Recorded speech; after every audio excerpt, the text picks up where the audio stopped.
Columbia University alumni rip up their diplomas in protest of school and leadership. So current students at Saturday's protest said that they lost faith in their school amid recent turmoil that has involved the federal detention of a graduate student. Instead of joining the Columbia University annual Alumni Day celebrations of the school international and public affairs, several alumni gathered to denounce the school by ripping up their diplomas in protest.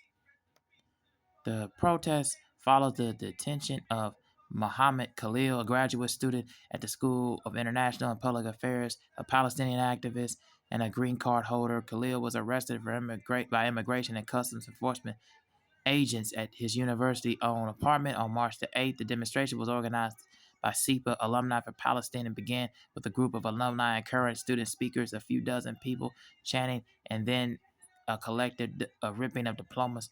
And it's not easy to do this when none of us doing this lightly. There's no joy in this, said Amala Tower, a 2009 SEPA graduate who spoke at the protest. Tower was an immigrant who experienced displacement. She had to fight hard to get her master in international affairs at Columbia.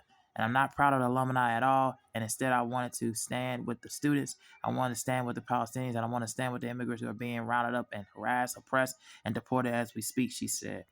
Columbia University did not immediately respond to a Quest comment about Saturday's protest. The protesters held up signs and chanted "Free Palestine" and "Free Muhammad Khalil" through this afternoon. Khalil's lawyers said he is currently being detained in a facility in Louisiana. Trump administration said it wants to deport Khalil because he's a pro in the Palestinian protests on campus and accused him of being a threat to foreign policy. It's absolutely just disgusting of what's going on with him and what's going on with the administration. I mean, this is just ridiculous. Secretary of State Marco Rubio said it is just the beginning of him and Trump, who intended to continue targeting protesters who hold student visas.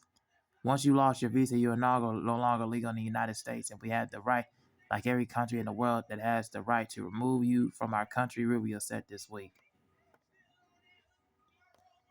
If you want to apply for a visa to enter the United States to be a student, and you tell us the reason why you're coming to the United States is just because you want to write op-eds built because you want to participate in movements that are involved in doing things like vandalizing universities, harassing students, taking over buildings, creating a ruckus, we're not going to give you the visa, Rubio said.